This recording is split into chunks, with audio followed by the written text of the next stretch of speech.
All right, so turns out the family's been making fun of me for always starting out my videos with either all right or so. I've thought about it.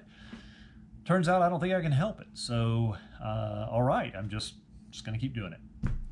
Thought I would do something a little different today. I've been working on the horizontal stabilizer, but I've been sort of jumping around in the plans, working on some sort of smaller self-contained projects like this elevator hinge bracket bearing and this horizontal stabilizer mounting bracket.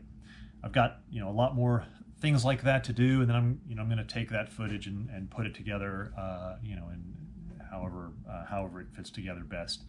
So I'll have videos on that stuff later. But before I get to work on more of that kind of work today, I thought I would do a quick little video and talk about what these things are and why I ordered them, and also do sort of an unboxing, if you will, on the practice kits. So I bought two more of the practice kits that I've talked about that I did up there months ago, way back in the fall. And I didn't film it at the time. I didn't film any kind of unboxing. I'm not gonna put this together right away, but I thought I would at least show what comes when you order the practice kit, because I kind of wish I had done that way back then. Okay, so I got it all unwrapped. So here's what comes in the $35 Control Surface Vans practice kit. So I'll just sort of go left to right here. The first set of things, this is just a couple of sheets of aluminum sheet and some aluminum angle stock. This stuff is actually just sort of practice before you start the practice. You drill some holes and you do some rivets, and you actually cut up a section of this and use it to you screw it to a 2x4 or a piece of wood to make a jig that you then use to work on the rest of this stuff. So practice before the practice. These are the actual parts that will make the control surface. Eventually, what you end up at the end is this guy, my original, now extremely battered and abused practice kit. So again, going left to right, this is material to make stiffeners out of. So you end up, cutting and deburring and shaping 4 stiffeners out of that. Section of spar, 2 pieces of skin. This is 2 doublers that also go on the spar web. The 2 ribs that are, the outside ribs of the control surface. And then trailing edge wedge. And of course, a bunch of different sizes of rivets. As far as plans, it's really just one sheet, front and back. So the front of the plans are just riveting these practice pieces, drilling these practice pieces, and then building the jig I talked about. And then the back page is assembling the actual control surface. So that's one page takes you from this to that. So pretty cool. It was a really fun project. I wish I had filmed it at the time, but I didn't. One other thing they send you, so this is it's pretty thick. I'm not going to count the pages, but this is sections 3 and 5 of the actual airplane plans. So you get another copy of all this stuff when you buy the empennage kit, but they send this to you in the practice kit here so that you can kind of read through and figure out what tools do I need, what should I expect for this project.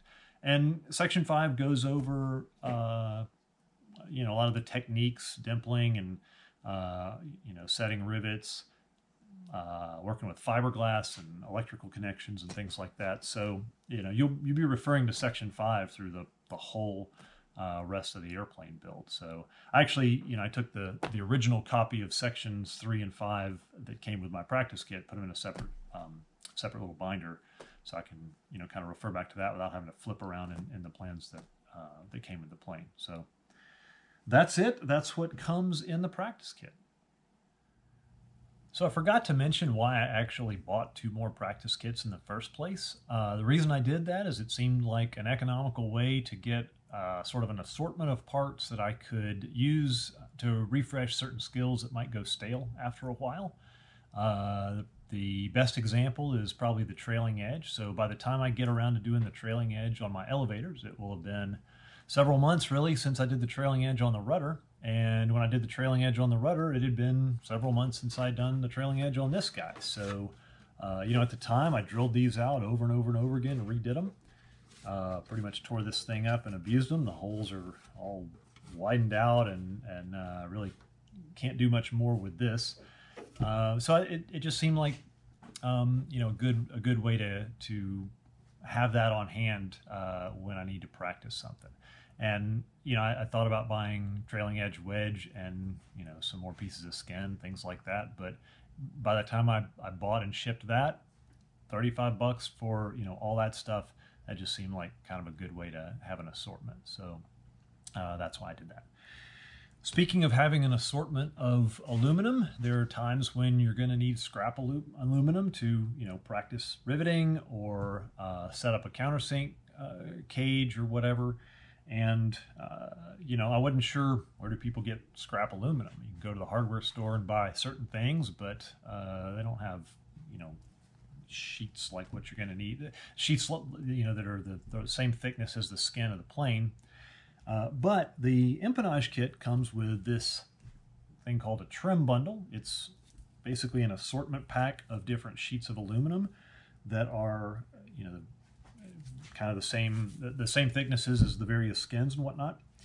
And I wasn't sure where that was supposed to be used, where this trim bundle was going to be used. I looked in the plans. It wasn't specifically called out, not that I found. And so I emailed Vans and said, what the heck is this thing for? And they said it's basically for any time you happen to need some random pieces of aluminum, like, shim stock or whatever. So it also turns out that this trim bundle is $5. You can just order that. It's pretty small to ship. So I ordered a couple more empennage kit trim bundles, and so that's a good source of scrap. I ended up ordering a wing trim bundle and a fuselage trim bundle as well. I didn't even know what these were going to look like. Again, they were like $5.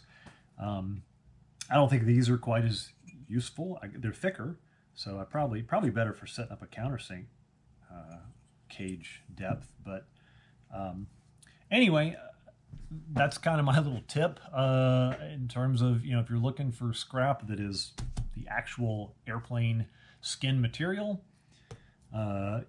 That's what I chose to do. And then some of this stuff is thick enough that it's the same thickness as the the ribs and whatnot. So you can take these pieces and bend them to a right angle and make like a rib flange and practice riveting and stuff like that on. So that's what I ended up doing.